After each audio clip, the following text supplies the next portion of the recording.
Bonsoir, Monsieur Jean-Claude Ilunga. Bonsoir madame. Nous sommes chez vous aujourd'hui pour vous rendre visite. Nous savons que vous êtes le président de l'IDPS ici à Grenoble. Nous sommes venus juste avoir quelques impressions sur tout ce qui se passe ici en France. On vous écoute. Ah bien merci.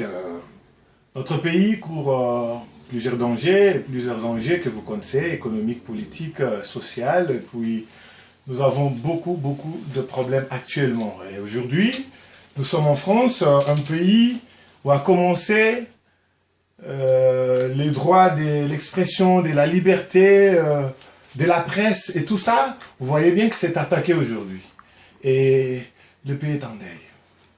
Et tout le monde se déclare Charlie. Ouais, je suis d'accord. C'est un droit que tout le monde soit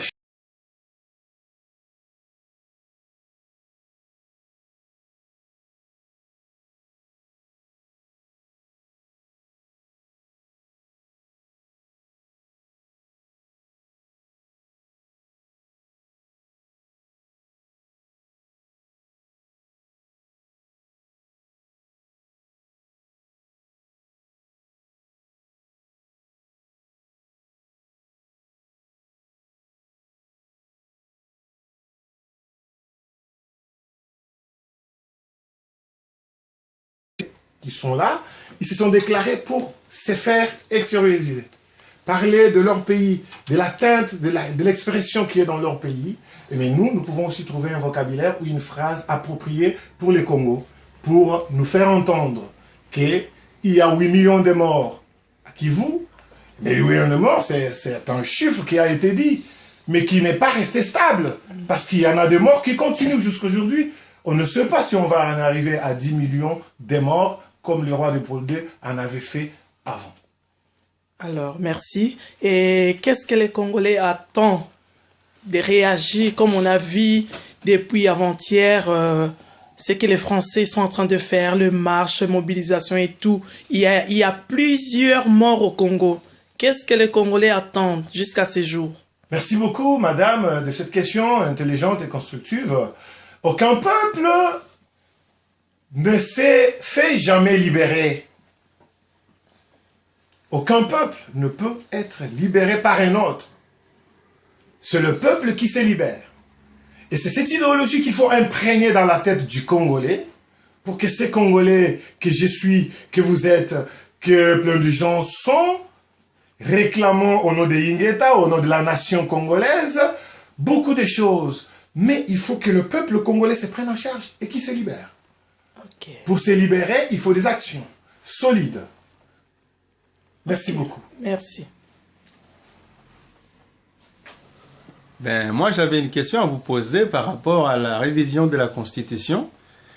C'est ce qu'on entend ces derniers temps au pays.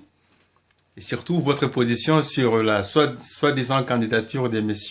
Moïse Katumbi à la présidence de la République. Merci. Bon, je tiens à vous remercier pour vos questions qui sont vraiment préoccupantes sur la situation actuelle du Congo. La Constitution, c'est quoi? Le problème congolais, c'est que tout peut se dire comme au football, comme au marché, et tout le monde dit n'importe quoi. La Constitution, c'est une charte, c'est des paroles, c'est des idées mises ensemble pour la gestion d'un pays. C'est un cadre fondamental d'un pays. Voilà ce que j'entends, moi, par la Constitution.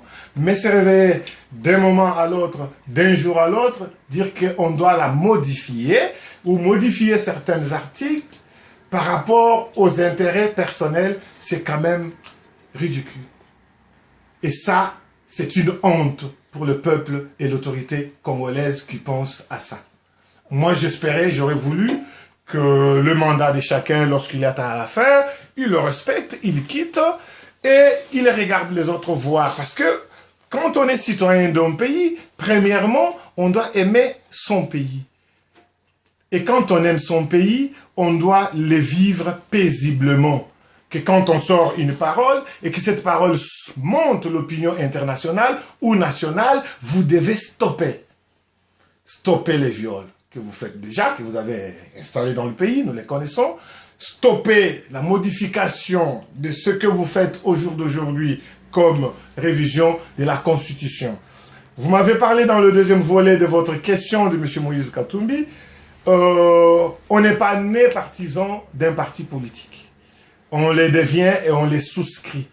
Hier, il avait souscrit pour être membre de PPRD. Il a travaillé, il a fait ce qu'il pouvait faire. Si aujourd'hui, il pense souscrire pour je ne sais pas quel parti politique, parce que je ne connais pas ses opinions jusqu'à aujourd'hui, je ne connais pas s'il a déjà préparé à se fonder un parti politique, ou il va rejoindre M. Kyungu ou Akumwanza, je ne sais pas. Et bon voilà, nous attendons qu'il se déclare ouvertement, pas au nom des pénaltys, premier pénalty, deuxième et troisième, on peut en arriver jusqu'à 10 pénaltys. Cela ne dit pas vraiment grand-chose. C'est une métaphore. Nous voulons qu'il se propose, qu'il se prononce ouvertement.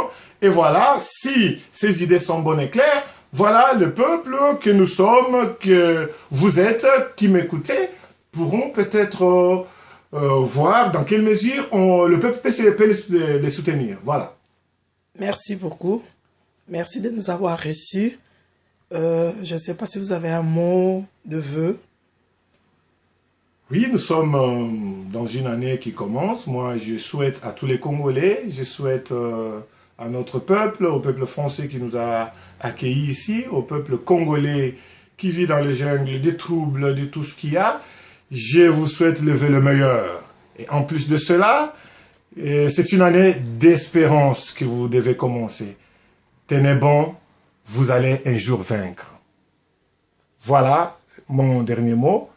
Un peuple ne peut se libérer que par un combat. N'attendez pas que dans la paix, que dans une prière quelconque comme vous le faites, pour endormir le peuple ou une formulation quelconque, cela n'arrivera jamais. Ce n'est pas par miracle, c'est par le travail que nous devons faire d'arrache-pied. Un travail d'ensemble et dans l'amour du pays. Je vous remercie.